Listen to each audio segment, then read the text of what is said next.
आज हम आपको एक ऐसी जानकारी दे रहे हैं जो आज तक किसी ने शायद नहीं दी होगी, क्योंकि बहुत सारे लोग मोहनपुरा डैम पर जाते हैं, बांध देखकर आ जाते हैं, सेल्फी लेकर आ जाते हैं, लेकिन आज आपको हम ऐसी जानकारी दे रहे हैं जिसे देखने के बाद आपको लगेगा कि ये जो परियोजना है ये विश्व में सबसे हटकर क्यों है। मध्य प्रदेश के राजगढ़ जिले में मोहनपुरा कुंडालिया सिंचाई परियोजना एक ऐसी परियोजना है जो लोगों के लिए, देश और दुनिया के लिए एक विकास का मॉडल बनी हुई है। इस परियोजना को देखने के लिए न सिर्फ देश बल्कि विदेशों से भी लोग आते हैं, वैज्ञानिक आते हैं, और इसमें जो आधुनिक तकनीकी से काम हुआ है, आधुनिक तकनीकी का प्रयोग हुआ है, उसे देखने के लिए कई बार मोहनपुरा कुंडालिया परियोजना का विजिट करते हैं। आखिर ये परियोजना अन्य सिंचाई परियोजनाओं से हटकर क्यों है? ऐसा क्या हुआ जो मोहनपुरा परियोजना देश और दुनिया में सबसे हटके है? इसी को जानने के लिए आज हम आए हैं जीरापुर स्थित मुंडी पंप हाउस। इसी पंप हाउस से पाइप के थ्रू किसानों के खेतों में पानी पहुंचाया जाता है। ये मशीनें किस तरह से काम करती है और क्या क्या अलग तरह से यहाँ पर मशीनें लगाई गई है। मेरा नाम विपिन तिवारी है। मैं यहाँ पे सहायक परियोजना प्रबंधक के पद पे पदस्थ हूँ, जो मोहनपुरा कुंडलिया परियोजना के अंतर्गत 20 पंप हाउसों का मेरे पास प्रभार है। तो मेरी ही देख रेख और निगरानी में संचालित किए जाते हैं। इसकी सबसे जो मुख्य विशेषता है कि इसमें पानी को बांध से प्रेशराइज पाइपलाइन के माध्यम से प्रेशराइज वाटर है सीधे किसान के खेत पे पहुंचाया जाता है। जिस प्रकार से हम लोग बहुत सालों से टैप वाटर घर में यूज कर रहे हैं कि इंसान जो पानी का उपयोग करता है पीने योग्य, नहाने योग्य, तो वो आपको टैप वाटर में पानी उपलब्ध होता है। उसी प्रकार की एक व्यवस्था ये भी है जहां हम बांध से सीधे पानी को उठा के पाइपलाइन के माध्यम से प्रेशराइज वाटर है किसान के खेत में हम 1 हेक्टेयर के आउटलेट पे प्रोवाइड करते हैं, जहां पे किसान की वॉल्स लगी है। किसान उसको मैनुअल स्वयं से संचालित करके अपना स्प्रिंकलर सेट लगाता है और फव्वारे से सिंचाई करता है। जैसा कि आप देख रहे हैं कि हम मुन्नी पंप हाउस पे हैं। ये मध्य प्रदेश के सबसे बड़े पंप हाउसों में से एक पंप हाउस है, और मैं तो ये भी कहना चाहूंगा ये भारत के एक ऐसे पंप हाउस में है जहां सबसे ज्यादा तकनीकी के माध्यम से पंप का संचालन किया जा रहा है। यहाँ जो भी चीजें, इक्विपमेंट और जो उसकी एसेसरीज लगाई गई है वो तकनीक और आज के आधुनिक जमाने से सबसे सुसज्जित पंप हाउसों में से एक है। तो यहाँ आप देख सकते हैं, यहाँ पे लगभग 14 पंप से वर्टिकल टरबाइन पंप्स लगाए गए हैं, जिसमें इंडक्शन मोटर माउंटेड है ऊपर की ओर। तो और टोटल जो पावर रिक्वायरमेंट लगभग इस पंप हाउस की 40 मेगावाट है। मतलब जो बिजली खपत है इस पंप हाउस की, केवल यही मुंडी पंप हाउस की, वो लगभग 40 मेगावाट है। तो आप देख सकते हैं इतना ज्यादा बड़ा पंप हाउस और इतनी ज्यादा विद्युत खपत का पंप हाउस आपको शायद ही कहीं देखने को मिलेगा मध्य प्रदेश के अंतर्गत। दूसरा जो इसमें एसेसरीज लगाई गई है, जैसे आप देख सकते हैं ये जिसमें आपको स्पिंडल दिख रहा है, ये HOPD वॉल है, that is called hydraulically operated butterfly wall. ये NRV की तरह काम करता है। अब जो इस पंप के माध्यम से हम 114 मीटर ऊपर पानी फेंक रहे हैं, डैम से सीधा हम पानी उठा रहे हैं और 114 मीटर ऊपर लिफ्ट कर रहे हैं। हम बेसिकली रिजर्वायर से हम एक अप्रोच चैनल बनाते हैं ताकि वाटर कैचमेंट के बाहर आ सके। वहां पे पंप हाउस का सिविल स्ट्रक्चर बनाते हैं, वहां से हम वाटर को लिफ्ट करते हैं। सबसे पहले हम ट्रैश रैक का प्रोविजन देते हैं ताकि जो फ्लोटिंग डेब्रीज है, कचरा है, वो पंप के अंदर ना आ सके। तो ट्रैश रैक का भी प्रोविजन है, स्टॉप लॉक गेट का भी प्रोविजन किया गया है ताकि पंप का मेंटेनेंस जब हम करना चाहें तो एक एक पंप का हम मेंटेनेंस गेट को क्लोज करके कर सकते हैं। ये हमारा कंट्रोल रूम है। इस कंट्रोल रूम से हम स्काडा के माध्यम से, स्काडा एक सॉफ्टवेयर होता है जिसका फुल फॉर्म होता है supervisory control and data acquisition. SCADA के माध्यम से हम पंप को ऑन ऑफ यहीं से करते हैं। जितने भी इलेक्ट्रिकल और मैकेनिकल इक्विपमेंट लगाए गए हैं उनकी सतत निगरानी यहीं से की जाती है और जो भी ऑपरेशन या कंट्रोल करने हैं यहीं से किए जाते हैं। और ये आप देख रहे होंगे यहाँ से विंडो से ग्लास की विंडो का प्रोविजन दिया गया है ताकि यहाँ से सारे पंप्स की निगरानी भी की जा सके। और बेस्ड ऑन ये आप देख सकते हैं स्काडा की स्क्रीन है, ये हम सारे पंप्स की मॉनिटर कर रहे हैं। इस समय हमारे 14 में से हमारे 11 वर्किंग पंप्स हैं। 11 वर्किंग पंप्स में से अभी 10 पंप्स हमारे रनिंग कंडीशन, तो लगभग फुल कैपेसिटी पे ये पंप हाउस चलता हुआ देख रहे हैं, जिसकी हम स्काडा के थ्रू लगातार निगरानी कर रहे हैं। यहाँ पे हमारे कंट्रोल ऑपरेटर्स जो ऑटोमेशन और इंस्ट्रूमेंटेशन में एक्सपर्ट हैं वो 24 आवर्स अवेलेबल रहते हैं इरिगेशन पीरियड में। जो डिमांड के अनुसार खेतों से किसानों से जो डिमांड आ रही है उसके अनुसार पंप का संचालन करते हैं कि कितने पंप्स को ऑन किया जाए और कितने पंप्स को बंद किया जाए। मतलब नाम है इसका कि दबाव से खेतों में पानी पहुंचता है। दबाव से कैसे मतलब? जी, अभी जो यहाँ पंप जो लगा हुआ है हाँ? ये 29 मीटर का सम्प से बना हुआ है। तो पानी जो 29 मीटर नीचे से है ना, उससे पंप उठा के डीसी में ऊपर चढ़ाता है। इसी को बोलते हैं दबाव से पानी देना है। अच्छा, तो वो खेतों में पहुंच जाता है। हाँ, पहले डीसी के पास जाएगा, डीसी से फिर पाइपलाइन के द्वारा खेतों में जाएगा, क्योंकि डीसी हाइट में बना के रखा है। प्रेशर कितना रहता है इसमें? डीसी का जैसे हाइट का लेवल जैसे बढ़ेगा हाँ। उस हिसाब से प्रेशर रहता है। बाकी खेतों में 2 से 4 केजी तक प्रेशर मिलता रहता है एक आउटलेट में। तो डीसी का जैसे लेवल बढ़ता जाएगा तो खेत में भी प्रेशर का ज़्यादा फर्क आता है। जी, तो पंप में कोई भी फ्लोटिंग इम्प्योरिटी, कचरा, एल्गी, वो सारी चीजों का पंप के अंदर ना आ पाए, इसलिए इसका प्रोविजन किया जाता है। फिर ये आप देख सकते हैं, ये जो कंपार्टमेंट प्रोविजन दिया गया है ये स्टॉप लॉक का प्रोविजन दिया गया है। यहाँ पे एक गेट दिया गया है, अगर कोई भी मेंटेनेंस आता है तो ये यहाँ से हम गेट डाल के इस पंप को, एक पर्टिकुलर पंप को हम क्लोज कर देंगे और यहाँ से हम मोटर डाल के उस सेक्शन का पानी डी वाटर करके सीढ़ी के माध्यम से अंदर जाके पंप का रिपेयर कर सकते हैं। इसलिए इस पंप हाउस में स्टॉप लॉक गेट का प्रोविजन किया गया है, जिससे अगर कोई भी मेंटेनेंस होता है या तो हमको ऐसा लगता है कि पंप की बाउल असेंबली में कोई भी दिक्कत है, उसका हमको इंस्पेक्शन करना है, तो हम स्टॉप लॉक से क्लोज करते हैं, पानी बाहर करते हैं और जो भी अपने इंस्पेक्शन इंजीनियर्स हैं वो जाते हैं, इंस्पेक्ट करते हैं कि सारी चीजें सही है नहीं है, और बेस्ड ऑन दैट जो भी करेक्टिव एक्शंस लेने चाहिए वो लिए जाते हैं।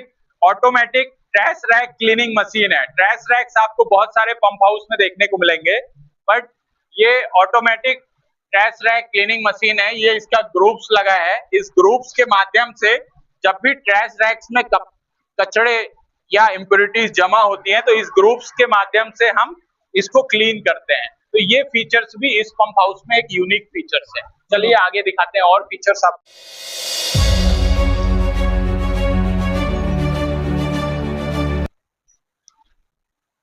ये आपका फ्लो मीटर लगा हुआ है जो हर एक पंप कितना पानी फेंकता है, कितना पानी डिलीवर्ड करता है, उसकी मॉनिटरिंग आप इस फ्लो मीटर से कर सकते हैं। इसको फ्लो मीटर्स बोलते हैं। हर एक पंप में इंडिविजुअल दिया गया है जिसकी हम निगरानी अपने स्काडा से करते हैं कि हमें पंप जितनी जरूरत है उतना डिस्चार्ज दे रहा है, पानी फेंक रहा है कि नहीं फेंक रहा। अगर कम पानी फेंक रहा है तो हम वॉल की पोजीशन को थोड़ा सा ओपन करते हैं जिससे रेटेड डिस्चार्ज फ्लो होता है। अगर ज्यादा डिस्चार्ज आ रहा है तो हम वॉल की पोजीशन को थोड़ा सा थ्रोटल करके कम करते हैं जिससे हम ड्यूटी पॉइंट पे रिक्वायर्ड डिस्चार्ज ही आगे ट्रांसफर कर सकें।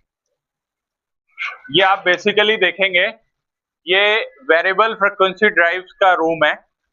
यहाँ पे इस पंप हाउस में हमने वेरिएबल फ्रीक्वेंसी ड्राइव का प्रोविजन किया गया है। सारे वर्किंग पंप्स में हमारी डेडिकेटेड वेरिएबल फ्रीक्वेंसी ड्राइव्स है। ये आप देख सकते हैं, इसका साइज ये सिर्फ एक मोटर्स के लिए, जो हमारा एक मोटर्स है उसके लिए इतना विशाल स्ट्रक्चर की ड्राइव्स का प्रावधान किया गया है। इसी प्रकार से ऐसे 11 ड्राइव्स का प्रावधान यहाँ पे किया गया है आप यहाँ देख पा रहे होंगे, यहाँ पे कूलिंग होगा, टेम्परेचर बाहर जी, की जी। कंपेरिजन में यहाँ का ठंडा होगा, क्योंकि यहाँ पे AHU का प्रोविजन दिया गया है, एयर हैंडलिंग यूनिट। बिकॉज ये variable frequency drive basically power electronics based drives रहती हैं, जिसमें सेमीकंडक्टर चिप्स और स्विचेस यूज होती हैं, जो काफी टेम्परेचर सेंसिटिव रहती हैं। तो अगर उसका टेम्परेचर एक सर्टेन लिमिट से बढ़ता है, एम्बिएंट से ज्यादा होता है, तो वो चिप्स डैमेज हो सकती हैं, इसलिए कूलिंग का प्रोविजन किया गया है। क्योंकि जो वेरिएबल फ्रिक्वेंसी ड्राइव में 2 से 3% लॉस होते हैं, उस लॉस के कारण हीट जनरेट होती है। उस हीट को डिसिपेट करने के लिए, कंपनसेट करने के लिए हमने AHU का प्रोविजन किया गया है, एयर हैंडलिंग यूनिट। ये आप देख सकते हैं, वो लगा है जिससे आपकी एयर आती है, और ये जो है वो as a exhaust unit work करता है, जिससे आपकी गर्म हवा सीधे बाहर जाती है। इस तरीके से पूरे रूम का टेम्परेचर ये लेस देन एम्बिएंट टेम्परेचर पे मेंटेन रखता है, जिससे हमारी ड्राइव सेफ रहे। भले ये 24 घंटे ऑपरेशन में रहे, बट इसका ऑपरेशन हमेशा सुरक्षित रहता है। ये जो आप देख रहे होंगे, ये वाला जो कंपार्टमेंट है, ये पैनल रूम कहलाता है। यहाँ पे आपके ST पैनल्स और जो 132 kV सब स्टेशन का जो कंट्रोल रिले पैनल्स, और ये सारे पैनल्स रखे जाते हैं। पैनल्स, कोई भी चीज अगर आपकी एबनॉर्मल कंडीशन में जाती है, जैसे यहाँ का वोल्टेज, इनपुट वोल्टेज 132 kV है, तो अगर 132 kV वोल्टेज 10% से ज्यादा नीचे जाता है, तो वो पंप्स को ट्रिप कर देता है। हमारे जो पंप्स के रेटेड कैपेसिटी वो 11 kV है। अगर वो वोल्टेज 10% से ज्यादा नीचे होता है, या तो 8% से ज्यादा ऊपर जाता है, तो ऑटोमेटिकली ट्रिप हो जाता है। इसी प्रकार से अगर आपका करंट ज्यादा होता है, तो भी ट्रिप कर देता है। करंट बहुत कम होता है तो भी ट्रिप कर देता है। इस प्रकार से टेम्परेचर बढ़ रहा है, अगर हीट ज्यादा होती है, तो आपके मोटर पंप्स को सेफ रखता है, ऑटोमेटिक ट्रिप कर देता है। इसलिए मल्टीपल यहाँ पे देख सकते हैं, आप ये सारे सेंसर्स और रिले लगाए गए हैं। ठीक है, ये MFM है, जिससे आप सतत निगरानी कर सकते हैं कि क्या करंट, क्या पावर, क्या वोल्टेज आपका रिसीव हो रहा है। और ये सारे सेंसर्स लगे हुए हैं, इसको सेंस करके कोई भी एबनॉर्मल कंडीशंस आती है, तो ऑटोमेटिकली सिस्टम को प्रोटेक्ट कर देता है। तो इस कंडीशन में क्या होता है कि अगर कोई भी चीज अगर आपकी एबनॉर्मल हो रही है, तो उसका नुकसान पंप पे डायरेक्ट ट्रांसफर ना होके सिस्टम ऑटोमेटिकली शट डाउन हो जाता है और पंप बंद हो जाते हैं। फिर हम चीजों को रेक्टिफाई करके फिर से चालू कर लेते हैं। तो ये आप देख रहे हैं, ये मुंडी पंप हाउस में जो सब स्टेशन बना है, ये 50 MVA का सब स्टेशन है। 132/11 kV 50 MVA का सब स्टेशन का यहाँ प्रावधान किया गया है, जिसकी पावर रिक्वायरमेंट है 40 मेगावाट, जैसा कि आप लोगों ने देखा। यहाँ पे ये देख सकते हैं आप, जो ट्रांसमिशन लाइन आई है वो 132 kV की आई है, जो नलखेड़ा के 220 kV सब स्टेशन से आई है। ये डेडिकेटेड ट्रांसमिशन लाइन है। डेडिकेटेड ट्रांसमिशन लाइन को मैं इस तरीके से समझाना चाहूंगा कि नलखेड़ा से लेके यहाँ तक जो लाइन आई है, उसमें और कोई भी कंज्यूमर नहीं है। वो लाइन स्पेशली डेडिकेटेड मुंडी पंप हाउस के लिए है। तो इससे फायदा ये होता है कि लाइन में आपको कभी भी कोई प्रॉब्लम नहीं होगी और किसी भी प्रकार का अवरोध उत्पन्न नहीं होगा। आपको 24/7 पावर एश्योरेंस मिलेगा। तो उसके बाद हमारे सारे प्रोटेक्शंस का प्रावधान दिया गया है। फीडर लाइन की आपकी लाइन में कोई फॉल्ट आता है, वो फॉल्ट आपके सब स्टेशन में रिफ्लेक्ट ना हो, इसके लिए फीडर लाइन प्रोटेक्शन का प्रावधान दिया गया है। फिर ये दोनों ट्रांसफार्मर आप देख सकते हैं, 50 MVA के ट्रांसफार्मर है। तो एक वर्किंग ट्रांसफार्मर है, एक स्टैंड बाई ट्रांसफार्मर है। फुल कैपेसिटी का हमने स्टैंड बाई प्रोविजन दिया है कि अगर एक ट्रांसफार्मर पे मेंटेनेंस आता है कभी भी, तो हमारा पंप हाउस किसी भी तरीके से शट डाउन कंडीशन पे ना हो। हमने एक dedicated stand by full capacity का प्रावधान दिया है। ये आप देख सकते हैं, ये आप देख रहे होंगे मुंडी पंप हाउस में वर्कशॉप बिल्डिंग का भी प्रोविजन दिया गया है। ये ऐसा प्रोविजन है जो इंडिया में बहुत ही कम पंप हाउसों में शायद ही देखने को मिले, क्योंकि इतने बड़े बड़ी मशीनरीज, इतने बड़े बड़े इक्विपमेंट लगने के बाद उनका रिपेयर करवाने के लिए उसको डिसमेंटल करके उसको फिर से मैन्युफैक्चरर के पास भेजना, वो बहुत ही ज्यादा टाइम टेकिंग प्रोसेस है। इसलिए हमने डेडिकेटली वर्कशॉप बिल्डिंग का प्रोविजन दिया गया है, जो छोटे मोटे रिपेयर्स और मीडियम कैटेगरीज के जो रिपेयर्स हैं वो रिपेयर्स यहीं पे हो जाएं। इसके लिए हमने यहाँ पे सारी मैकेनिकल इक्विपमेंट जैसे लेथ मशीन, ड्रिलिंग मशीन्स, ये सारी मशीनों का प्रोविजन दिया गया है। यहीं पे कर लेते हैं। यहीं पे उसका मेंटेनेंस और रिपेयर वर्क हो सके, जिससे समय बचे और किसानों को पानी पहुंचाने में, रबी इरिगेशन में कोई भी बाधा उत्पन्न ना हो। इसका विशेषतः ध्यान रखकर ही मुंडी पंप हाउस को आज के आधुनिक जमाने को ध्यान में रखते हुए भारत के एक विशेषतम पंप हाउस की कैटेगरीज में बनाया गया है, जिससे हमें 4 महीने के इरिगेशन 24/7 हम सतत पानी किसानों को पहुंचा सके, उसमें कोई भी अवरोध उत्पन्न ना हो। अगर अवरोध उत्पन्न भी हो तो उस अवरोध को कम से कम समय में कैसे खत्म किया जाए, उसका सारा प्रावधान आप यहाँ देख रहे होंगे। और उसी की कड़ी में एक वर्कशॉप बिल्डिंग का भी हमने यहाँ सर, यहाँ पर विदेशी भी विजिट करने आते हैं सर? यहाँ पे देश विदेश से बहुत सारे लोग आए। अभी IPWE कॉन्फ्रेंस हुई थी, जहाँ पे सिविल सोसाइटी ऑफ अमेरिकन आई थी, जिन्होंने विजिट किया और सारे पंप हाउस में ऑब्जर्वेशंस लिए। अभी आपके मोरक्को का डेलीगेशन आया था। इस तरीके से देश विदेश से बहुत सारे लोग आ रहे हैं। ऑस्ट्रेलिया से कुछ लोग आए। ऐसे लोग आप अभी कुछ दिन पहले FAO से आए थे, Food and Agriculture Organization of United Nation. तो लगातार ये लोग की विजिट और ये तो चली रही है।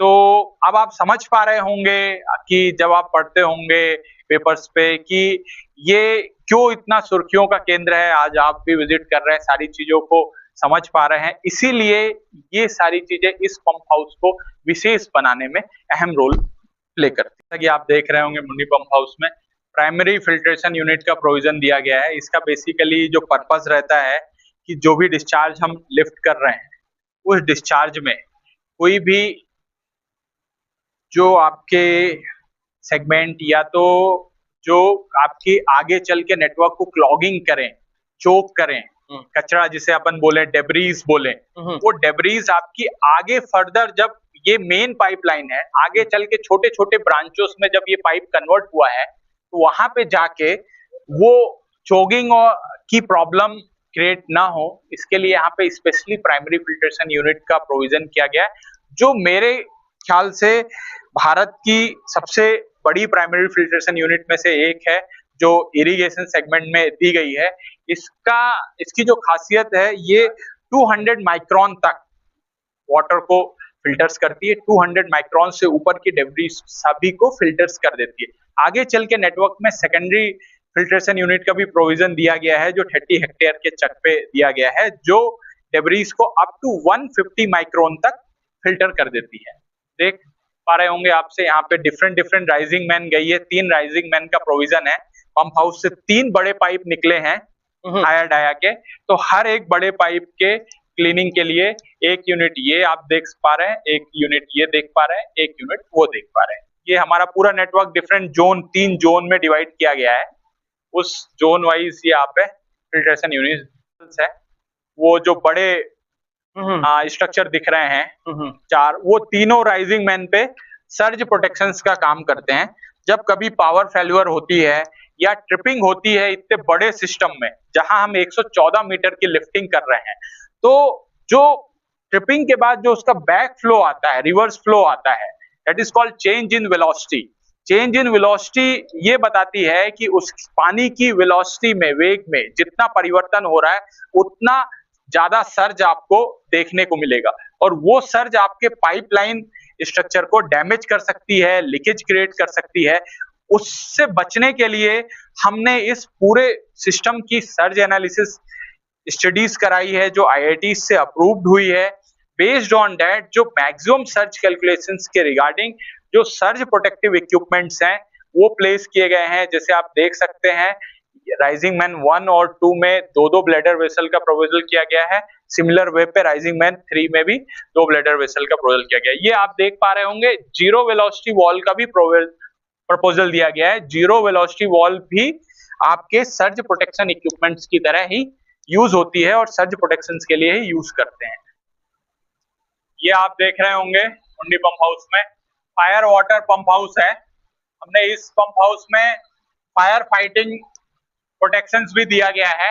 ये फायर वाटर पंप हाउस से पानी आता है और ये जितनी भी आप लाल पाइपलाइन, रेड रंग की पाइपलाइन देख पा रहे होंगे, वो पूरे वहां स्ट्रक्चर्स पे गई है। यहाँ देख सकते हैं आप, ये देखिए, ये पूरे आपके नेटवर्क्स में हर जगह इस पाइप का जाल बिछा हुआ है, जिसको हमने लाल तरीके कलर से इंडिकेट किया गया है। ये रिप्रेजेंट करती है फायर फाइटिंग इंडिकेशन है। ये कभी भी कोई भी एबनॉर्मल कंडीशन जहां पे फायर अराइज होती है या स्मोक डिटेक्टर्स लगे हुए हैं, स्मोक का कंसर्न आता है, सब स्टेशन जैसे हो गया कहीं पे भी, तो ऑटोमेटिकली सेंसर्स आप सेंस को पिक करेगा स्मोक को, और फायर के जो स्प्रिंकलर, वाटर के स्प्रिंकलर ऑटोमेटिकली फायर को डिस्टिंग्विश कर देंगे, फायर को बुझा देंगे। तो ये ऑटोमेटिक फायर फाइटिंग पैनल का भी प्रोविजन दिया गया है, जो किसी भी एबनॉर्मल कंडीशंस में, आग लगने की कंडीशंस में ऑटोमेटिकली आग को बुझाने में सक्षम है।